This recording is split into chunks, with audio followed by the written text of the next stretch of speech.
Como foi a vida de Paulo prisioneiro em Roma? Segunda parte. Atos capítulo 28. Comentário de Mari Persona. E ele então explica para os irmãos, para os judeus ali de Roma, e os judeus então, no versículo 18, havendo-me examinado, versículo 20, por esta causa vos chamei para vos ver e falar. Veja que foi Paulo quem chamou os judeus que estavam em Roma. Não foram eles que souberam que Paulo chegou, vamos lá, vamos pegar esse cara aí, não é? Não, ele chama porque ele se sente na obrigação de explicar como foi que ele chegou ali. E ele deixa claro, porque pela esperança de Israel estou com esta cadeia. E a esperança de Israel, o que é? O Messias, né? E era por isso, ele sempre tentava deixar claro para os judeus que o Messias, Cristo, era a consumação das profecias do Antigo Testamento. Então eles, os judeus, lhe disseram: nós não recebemos acerca de ti carta alguma da Judéia, nem veio aqui algum dos irmãos que nos anunciasse ou dissesse de ti mal algum. No entanto, bem quiséramos ouvir de ti o que sentes, porque quanto a esta seita, falando agora dos cristãos, notório nos é que em toda parte se fala contra ela. Claro, né? E não podia ser diferente. Então, eles querem escutá-lo. E eles vão marcar um dia, então, para escutá-lo. Teve uma pessoa que fez um vídeo me criticando em algumas coisas, alguns pontos, mas principalmente criticando o dispensacionalismo, criticando Darby, e pega pesado com Darby, né? Fala que Darby é o autor das muitas divisões que aconteceram, porque ele lá, entre os irmãos de Plymouth, ou de Bethesda, né?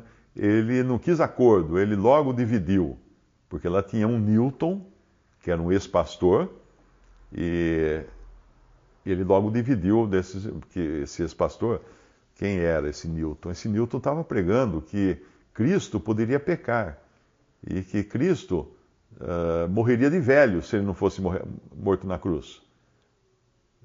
E que as pessoas poderiam matar realmente Jesus. Mas nós lemos pela palavra de Deus que, primeiro, que Cristo, o Senhor nunca poderia pecar, era impecável, não tinha pecado, não poderia pecar, seria impossível ele pecar, porque era Deus e homem. Como é que você faz? Se o próprio Deus pecar, não sobra ninguém para salvar o próprio Deus, né? Mas ele não podia pecar, não tinha condições. E mesmo na sua humanidade, ela era perfeita. Ele não morreria. Repare que a lei dizia que aquele que guardasse a lei viveria por ela. Tanto é que a lei dava vida perpétua para quem não pecasse. Uma pessoa que não pecasse na lei, ela não morreria. Mas como todos são pecadores, todos morrem. E o Senhor Jesus, ele não morreria mesmo. Mas aí ele deixa claro no Evangelho de João, meu Pai que me deu a vida, né? Ninguém pode tirar a vida de mim. Ninguém pode me tirar a vida. Eu dou a minha vida. Eu entrego a minha vida. Recebi esse poder de meu Pai, de entregar e voltar a tomá-la. Ou seja, ele podia entregar sua vida para morrer e ressuscitar por si mesmo. Mas ele não ressuscita por si mesmo. Ele espera o Pai ressuscitá-lo. Porque até nisso ele foi submisso. Então ele não morreria. Então esse cara lá, esse Newton lá, nessa época, estava pregando uma heresia brava. E o que aconteceu? Quando Darby e outros irmãos até ficaram sabendo do que ele pregava lá, avisaram, falaram: nós não vamos ter mais comunhão com vocês. Estamos fora, não vamos comungar com vocês mais, nunca. Então um grupo de irmãos nessa assembleia que viu esse erro, que percebeu esse erro, que se negou a continuar em comunhão com esse Newton, saiu e continuaram então em comunhão com todas as outras assembleias, exceto aquelas que tomaram o partido de Newton. E aí então houve essa grande divisão, em 1848, acho que foi, Mas aconteceu essa divisão. Mas não é que Darby causou a divisão. Darby se apartou de um herege. Porque a Bíblia fala muito bem. Ao herege, depois de uma ou duas admoestações, evita-o. Então não é criar divisão isso. Isso é você apartar-se. Como fala em 2 Timóteo 2, aparte-se da iniquidade todo aquele que confessa o nome do Senhor. Então é obrigação do cristão se apartar da iniquidade. Ah, mas ele causou divisão. Não é divisão, é separação. Divisão foi os que aceitaram continuar partindo o pão com um herege que colocava dúvida sobre a perfeição, a humanidade perfeita do Senhor Jesus Cristo. Então esse cara falou um monte lá contra Darby e tudo mais, mas uma coisa é certa, eu vejo que todas as críticas pegaram o Darby, mas podiam ter pego o outro dos irmãos do século XIX, né? Mas todas as críticas sempre colocam ele como líder, né? Ah, ele era o líder dos irmãos. É aquela velha tática de Karl Marx, né? Ou do Gramsci. Diga que o outro faz aquilo que você faz. Acuse o outro de fazer aquilo que você faz. Então você muda o foco no outro, né? Então, quando acusavam que ele era um líder, quem fazia isso? Quem fazia essas acusações? Os líderes das religiões.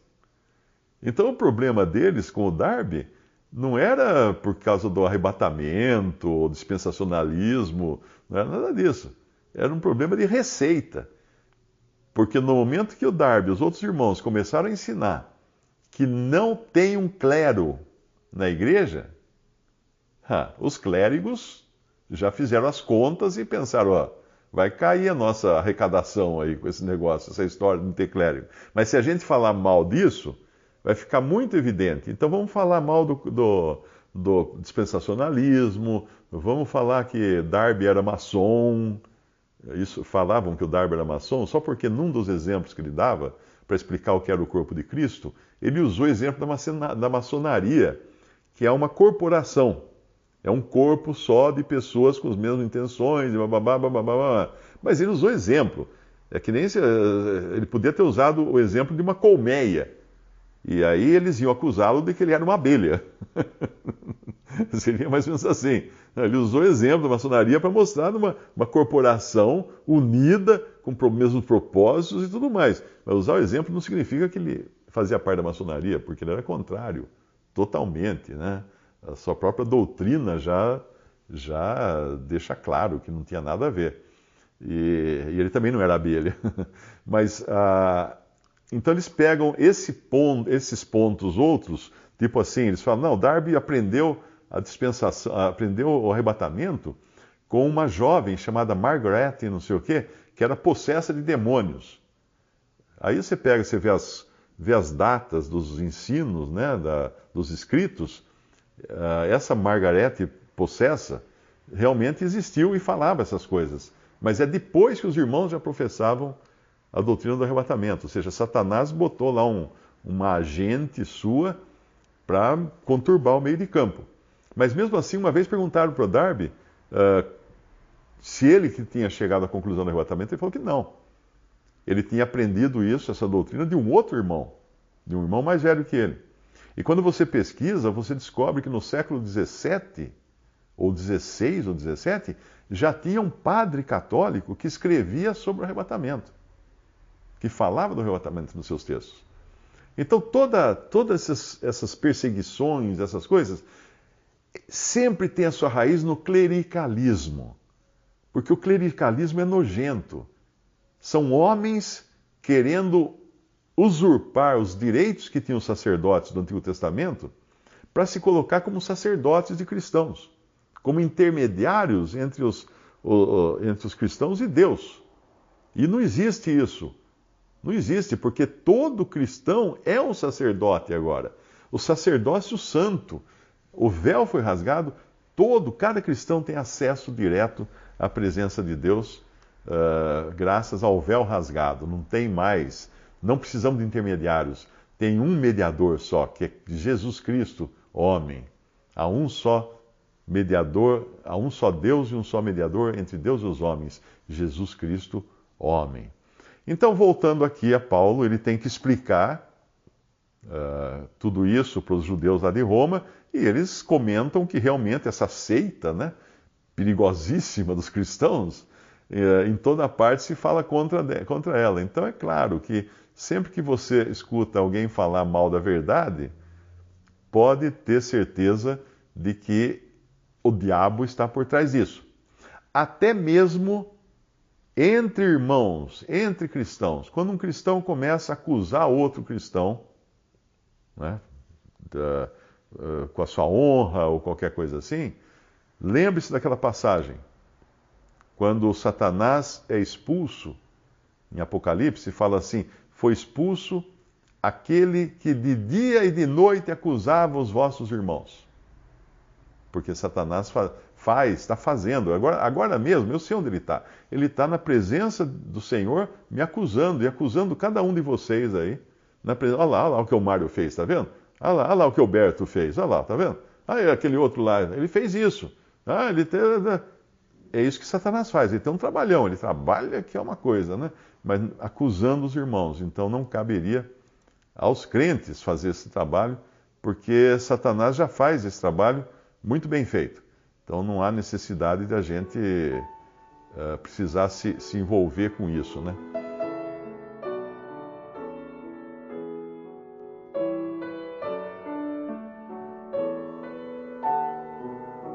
Visite Respondi.com.br.